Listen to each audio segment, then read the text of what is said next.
I want to begin by welcoming everybody to this very important meeting, but in particular, I want to welcome the people who are here from outside of Toronto and outside of Canada, because we can learn from you, and I hope you can learn from us. I mean, nobody has perfected the integration that Ratna speaks about as yet, but I think we are doing fairly well here, and I think there are lots of other places that are doing well, and it's very important that we should do well, because the migration itself is a reality, and it's how well you deal with it that's going to measure not just prosperity, which you're going to be talking about, but a whole lot of other things that in some respects are even more important than prosperity. Now, I should just say to the visitors from out of town, it's always, I think, good that you should draw to their attention, in the interest of full, plain, and true disclosure, a bylaw that has been passed under my administration for out-of-town visitors that allows us to search your luggage when you're leaving town. And of course, we're anxious to see that you've done enough shown enough support, speaking of prosperity, for the local economy while you're here. And so I'm just telling you, you'll get to the airport or the train station or the bus station, and somebody will ask to open your bag and see what you're taking out leaving the country. And I just wanted to help you avoid embarrassment, because if you haven't done enough by way of supporting the local economy, they'll send you back downtown. And this can be very dislocating and embarrassing for people. So just don't say you weren't warned. Here in Toronto, our situation when it comes to diversity is, I suppose, a bit more unique than it might be elsewhere, in that there are very few cities, if any, that have 50%, or just over 50% of their population born outside the country. But I think whatever the figures are for different cities and different places, we know what ours are here, the reality is the same. As migration and immigration to those cities occurs, including Toronto, the question isn't whether diversity drives prosperity. The question is how you can make certain that you achieve the prosperity that undoubtedly should come with diversity. I don't want to seem simplistic, nor do I want to claim perfection in terms of how we've been doing here, and I'm going to make reference to the fact that we have our work cut out for us here as well. But I would invite you to look around in the city in which you find yourselves today, those who are from elsewhere. And the fact of the matter is, it is a city that has 50% plus of the people who live here having been born outside the country, and it is a city that is obviously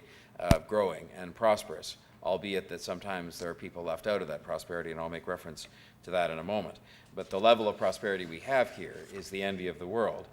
and we are blessed at the same time with a very diverse population. So I simply, as I say, without oversimplifying it, put two and two together and say, well, you can't argue that that prosperity isn't due in part to the fact that we have been blessed with people who've come from all over the world. The fact is, however, that we have a number of people here, far too many in number, who continue to be marginalized, and that disproportionately represented within their ranks are people who are newcomers to Canada. And so that's the part that tells me that we have our work to do.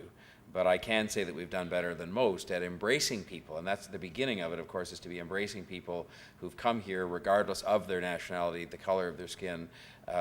regardless of their faith, regardless of their sexual orientation, and living, truly trying to live by the notion that it's one for all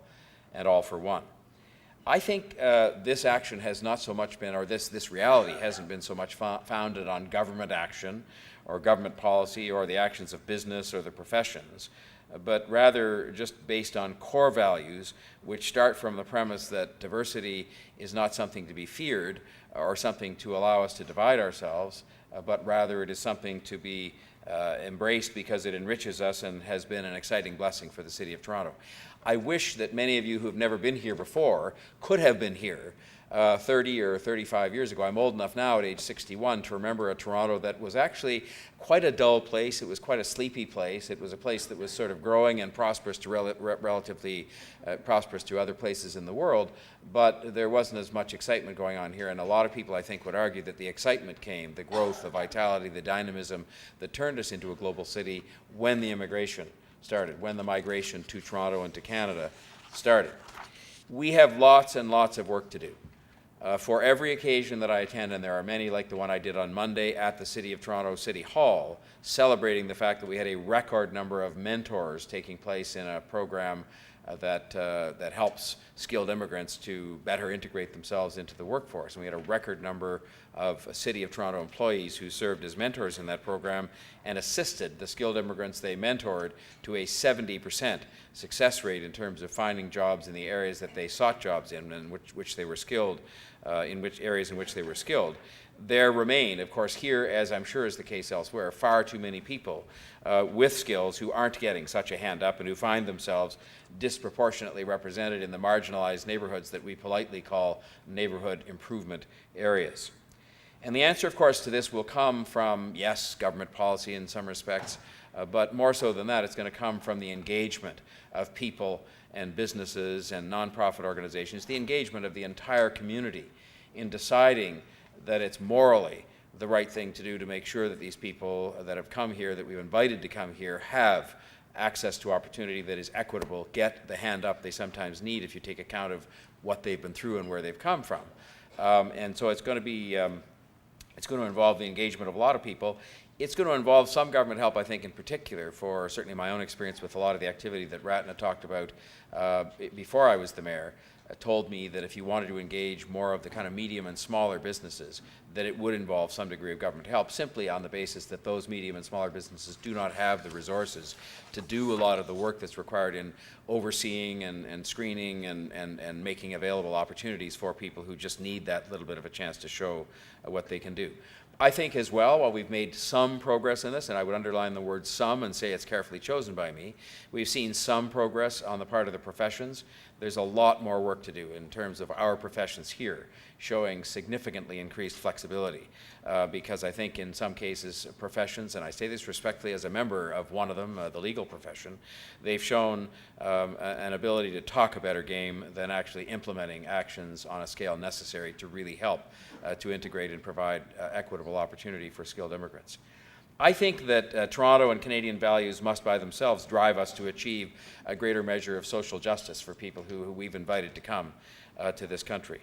But so strongly do I believe that diversity does drive prosperity that I find myself often making, and I know Ratna and others have heard this before, making what I call the business case. And I'm not one who's going to judge. I mean, I'll make a quiet internal judgment about those who don't buy into the moral case of how helping people we've invited to come to the country is something that is consistent with Canadian values and something we should be doing. And if that doesn't seem to be working with any group of individuals I'm talking to or sitting with, I will move immediately to the business case that just says that the inescapable and enviable reality is that the talent pool we have attracted here from around the world is what has explained the fact that this city has been growing and has been prosperous. I mean, if you go outside and simply look around at what's going on by way of building and activity and job creation and so on, you will see what's happening. When you go to the rooms that I have the privilege of going to, like the Tamil Canadian Chamber of Commerce or the Indo-Canadian Chamber of Commerce, and see thousands of people in those rooms who have come to Canada often with nothing and have brought with them their ideas and their drive and their determination and their courage and their entrepreneurship, and in so doing have created thousands of jobs for themselves but also for other Canadians, then I am convinced that there's a business case as well, and this is something you're going to be discussing today. So I'll just simply conclude by saying that I hope your deliberations will help us in two respects. I hope that we will learn from you and that you will learn from us, because we certainly can learn from each other. How will we learn? Well, first of all, I hope, as Ratna said, there'll be practical ideas we will share with each other here at this meeting today, and I apologize for the fact that I can't stay and actually be part of these deliberations. But I hope there will be some practical ideas that are shared that will ensure that our immigrant population can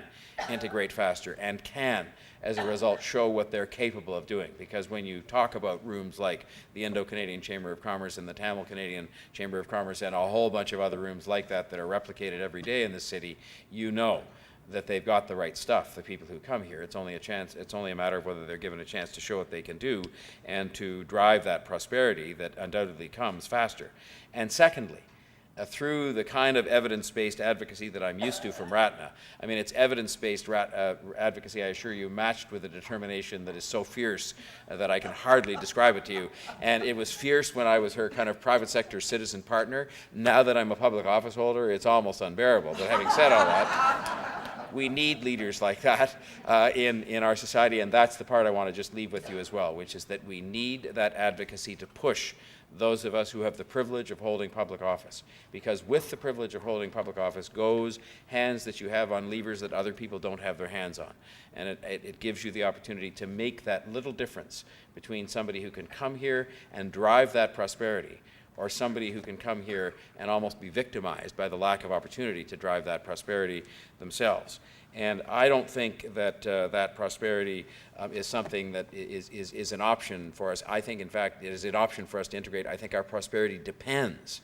on the degree to which we can embrace diversity and get the most out of people who want to be here and want to contribute and want themselves to build a better and more prosperous and fairer country, because prosperity, of course, also finances our ability to achieve social justice. So I think your work today is very important. I'm glad to have had this few minutes to be speaking at the beginning, and I wish you well in the rest of your day.